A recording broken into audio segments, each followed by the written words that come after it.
De nombreux événements ont confirmé que nous sommes dans les temps de la fin. Nous pouvons déjà le constater avec la faim croissante, les changements climatiques devenant plus fréquents, et aussi avec les humains s'éloignant de plus en plus de Dieu. Et c'est précisément à ce sujet que Jésus a parlé dans le chapitre 24 de Matthieu. Voyez ce qu'il a dit. « Une nation s'élèvera contre une nation, et un royaume contre un royaume, et il y aura, en divers lieux, des famines et des tremblements de terre. Tout cela ne sera que le commencement des douleurs. Alors, on vous livrera au tourment, et l'on vous fera mourir, et vous serez haïs de toutes les nations à cause de mon nom. Alors aussi plusieurs succomberont, et ils se trahiront, se haïront les uns les autres. Plusieurs faux prophètes s'élèveront, et ils séduiront beaucoup de gens. Et parce que l'iniquité se sera accrue, la charité du plus grand nombre se refroidira. Percevez que la méchanceté est l'une des choses que Jésus a dit augmenter dans le monde juste avant son retour. C'est exactement ce qui se passe, n'est-ce pas? Ou pensez-vous que le manque d'amour pour les autres a augmenté par hasard? Bien sûr que non. Et celui qui le confirme pour nous est l'apôtre Paul. Lisons ce qu'il a écrit dans sa deuxième lettre à Timothée. « Sache que dans les derniers jours, il y aura des temps difficiles, car les hommes seront égoïstes, amis de l'argent, fanfarons, hautains, blasphémateurs, rebelles à leurs parents, ingrats, irréligieux, insensibles, déloyaux, calomniateurs, intempérants, cruels, ennemis des gens de bien, traîtres, emportés, enflés d'orgueil, aimant le plaisir plus que Dieu, ayant l'apparence de la piété, mais reniant ce qui en fait la force. Éloigne-toi de ces hommes-là. Nous vivons dans les derniers jours et c'est exactement ce que je veux vous prouver dans la vidéo d'aujourd'hui en vous montrant les 7 péchés qui dominent le monde avant le retour de Jésus. Ainsi, vous pouvez être vigilants et ne pas les pratiquer, d'accord? Mais avant de commencer, je vous demande de vous abonner à ma chaîne. Cliquez simplement sur le bouton sous la vidéo, abonnez-vous et une cloche apparaîtra à côté. Cliquez sur cette cloche pour être informé chaque fois que je publie une nouvelle vidéo, d'accord? Alors, commençons. Le premier péché est l'égoïsme. Le premier péché souligné par l'apôtre Paul dans la deuxième épître à Timothée est l'égoïsme. Et si nous l'analysons de près, il se produit déjà avec une grande force. Un simple coup d'œil sur les médias sociaux suffit pour voir que les êtres humains sont centrés sur eux-mêmes, exhibant ce qu'ils ont accompli, sans se soucier des autres ni des choses de Dieu. L'égoïsme est l'une des pires maladies spirituelles de ce siècle, car il tue l'essence de l'homme et l'éloigne du Seigneur.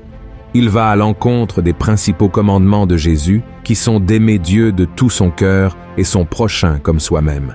Malheureusement, l'égoïsme prend le dessus dans le monde, mais nous, en tant que chrétiens, ne pouvons pas nous conformer à cela. Nous devons suivre les traces du Christ, qui est venu pour servir et donner sa vie pour les autres. Êtes-vous prêts à renoncer à vos désirs pour faire la volonté du Seigneur? Réfléchissez-y. Le deuxième péché est l'avarice. Le deuxième péché que l'apôtre Paul mentionne dans sa lettre est l'avarice, qui n'est rien d'autre que l'amour de l'argent.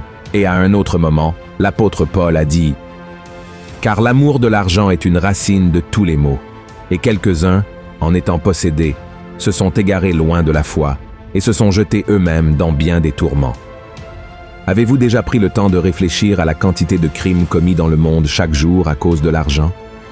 Il y a des fraudes, des vols, des homicides, des guerres. Des familles sont détruites et des rêves sont interrompus à cause de l'amour de l'argent. Mais vous voyez, le problème n'est pas l'argent en soi. En fait, c'est un don de Dieu dans nos vies afin que nous puissions subvenir à nos besoins et aider ceux dans le besoin. Le problème réside dans l'attachement aux biens matériels. Et ce verset que nous venons de lire dit que beaucoup, parce qu'ils aimaient l'argent, ont été tourmentés par beaucoup de souffrances. Et c'est exactement ce qui se passe de nos jours. De nombreuses personnes riches, ayant beaucoup de moyens financiers, ont sombré dans la dépression, ont connu l'anxiété et des attaques de panique, tout cela à cause du désir d'avoir toujours plus. Alors, mon cher frère et ma chère sœur, soyez très prudents, car ceux qui placent l'argent en première position cessent de chercher Dieu et s'éloignent complètement de la foi. Le troisième péché est l'immoralité. Le manque de sainteté est un péché qui a dominé le monde entier en ces derniers jours avant le retour de Jésus. Et nous n'avons même pas besoin d'en parler beaucoup, n'est-ce pas? Juste un regard à la télévision ou sur les réseaux sociaux montrent des scènes pleines de sensualité et de sexualité. Aujourd'hui, il existe des applications qui rémunèrent les gens pour des photos et des vidéos sensuelles. Et dans le désir de gagner plus, hommes et femmes exposent leur corps à des étrangers, sans aucune préoccupation. Sans parler des sites web destinés à ceux qui veulent commettre l'adultère. Et vous savez ce qu'il y a de pire? Tout cela est considéré comme super normal, mais l'immoralité est une offense à Dieu, car le Seigneur est saint. Voyons ce que dit la Bible. Fuyez l'impudicité. Quelque autre péché qu'un homme commette, ce péché est hors du corps. Mais celui qui se livre à l'impudicité pèche contre son propre corps. Ne savez-vous pas que votre corps est le temple du Saint-Esprit qui est en vous, que vous avez reçu de Dieu, et que vous ne vous appartenez point à vous-même, car vous avez été rachetés à un grand prix. Glorifiez donc Dieu dans votre corps et dans votre esprit, qui appartiennent à Dieu. Frères, si nous voulons vivre avec le Christ et régner avec lui pour toujours, nous devons nous repentir de nos péchés et chercher une vie de sainteté. Par conséquent, fuyez l'immoralité et vivez pour la gloire de Dieu. Le 4e péché est le blasphème. C'est le péché le plus grave qu'une personne puisse commettre.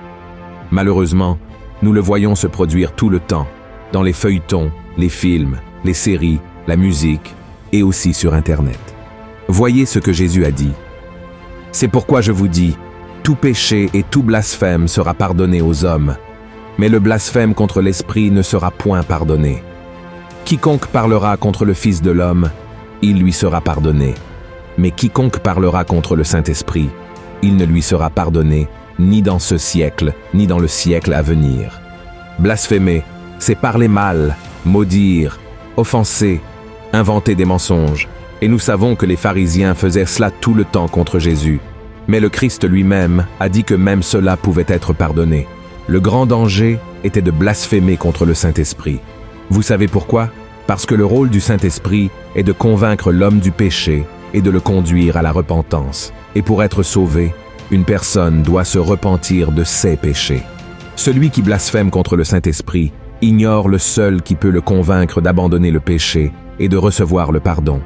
Et peut-être que vous vous demandez, ai-je déjà blasphémé contre le Saint-Esprit? Mon frère, si vous êtes repentant, alors vous n'avez pas blasphémé contre le Saint-Esprit. Celui qui blasphème contre le Saint-Esprit ne se sent pas mal ou coupable et n'a pas l'intention de changer sa vie. Jésus a clairement indiqué qu'il ne rejette jamais ceux qui viennent à lui. Confessez votre péché et vous recevrez le pardon. Amen. Le 5e péché est la complaisance. Qui n'aime pas être dans sa zone de confort, n'est-ce pas? Nous aimons que les choses restent telles qu'elles sont et c'est tout. Et l'un des principaux signes que nous sommes complaisants est lorsque nous ne prenons pas de décision ou n'assumons pas de responsabilité qui pourrait nous causer quelque inconfort. Mais pourquoi cela serait-il un péché? Parce qu'il est impossible pour vous de répondre à l'appel de Dieu et de transmettre sa parole aux gens sans sortir de votre zone de confort. L'apôtre Paul a dit que l'Évangile est la puissance de Dieu pour le salut. En d'autres termes, il est capable de transformer la vie des gens et de restaurer les familles. Mais lorsque vous êtes complaisant, au lieu de ressentir le désir de partager l'amour de Dieu, vous vous contentez simplement d'aller à l'église et de penser que vous avez accompli votre rôle de chrétien. Et en ces derniers temps, les distractions et les divertissements augmentent beaucoup. Les gens passent des heures, des jours et des semaines à regarder des séries télévisées, à écouter de la musique, à jouer à des jeux vidéo, à traîner avec des amis, sans même réaliser que Jésus pourrait revenir à n'importe quel moment. Par conséquent, la meilleure façon de surmonter le péché de la complaisance est de lutter contre votre chair et de vous unir à des personnes qui marchent avec Dieu. Amen. Voyez ce que dit la Bible. Celui donc qui sait faire ce qui est bien et qui ne le fait pas commet un péché. Le 6e péché est l'arrogance. L'arrogance survient lorsqu'une personne pense être meilleure que les autres et n'a aucun intérêt à écouter d'autres opinions. Parce qu'elle pense toujours avoir raison, sa vanité est plus grande que tout, y compris son amour pour Dieu. Et c'est un autre péché qui a dominé le monde, n'est-ce pas? Prenez un moment et réfléchissez. Combien de personnes connaissez-vous qui se considèrent plus intelligentes, plus rusées, voire plus spirituelles que les autres? Ils ignorent que l'arrogance ne mène qu'à la destruction et à la séparation de Dieu. Car la Bible dit que Dieu s'oppose aux orgueilleux, mais accorde sa grâce aux humbles. Par conséquent, frères et sœurs, nous ne devrions jamais être arrogants, car Jésus est sur le point de revenir, et seuls ceux qui ont l'humilité de reconnaître qu'ils ne sont rien sans sa grâce et sa miséricorde seront sauvés. Car Christ ne sauve que ceux qui se repentent de leurs péchés et croient en lui comme le seul sauveur. Amen. Le 7e péché est l'ingratitude. La Bible dit que l'homme a un cœur trompeur et corrompu par nature, et l'ingratitude en est une conséquence. C'est simplement un manque de reconnaissance envers ceux qui vous ont fait du bien. Soyez honnêtes, combien de fois avez-vous remercié Dieu pour quelque chose aujourd'hui? Et au cours de la dernière semaine, combien de fois avez-vous dit merci au Seigneur? Lorsqu'une personne devient ingrate, ce n'est qu'une question de temps avant qu'elle oublie qui l'a aidé à accomplir tout ce qu'elle a et qui elle estimated. Et de nos jours, malheureusement, nous avons vu beaucoup de gens comme ça. Ils reçoivent des dons et des talents, sont bénis avec la santé, des biens matériels, et ne reconnaissent toujours pas la main de Dieu et ne le remercient pas pour tout ce qu'ils reçoivent. Et c'est exactement ce qui est arrivé à Jésus quand il a guéri 10 lépreux. La Bible dit que seul un membre de ce groupe est revenu le remercier. Et le Christ lui-même a été surpris du manque de gratitude des 9 autres. Rappelons que cet homme qui l'a remercié n'était même pas juif. Il faisait partie d'un peuple considéré comme inférieur. Et savez-vous ce que cela nous enseigne? Que les personnes qui ont été sauvées par Jésus peuvent tomber dans la même erreur de ne pas reconnaître l'amour et la miséricorde de Dieu parce qu'elles s'y sont habituées. Alors mon frère, rappelle-toi chaque jour le grand œuvre que le Seigneur a accompli dans ta vie et remercie-le beaucoup. Amen. Frères et sœurs, ce sont les 7 péchés qui prévalent dans le monde d'aujourd'hui. Bien sûr, il y en a beaucoup d'autres, mais ce que je veux vous dire, c'est que Jésus est sur le point de revenir. Très bientôt, la trompette retentira et le Sauveur du monde viendra détruire l'Antéchrist, le faux prophète et leur chef Satan. Et comment serons-nous devant cela? Chercherons-nous le Seigneur tant qu'il en est encore temps, ou continuerons-nous à vivre comme si Jésus ne reviendrait jamais? Le choix vous appartient. Alors ne laissez aucun de ces 7 péchés dominer votre cœur. Amen. Si vous avez aimé ce message, partagez-le avec vos amis et votre famille et abonnez-vous à ma chaîne. Que Dieu vous bénisse.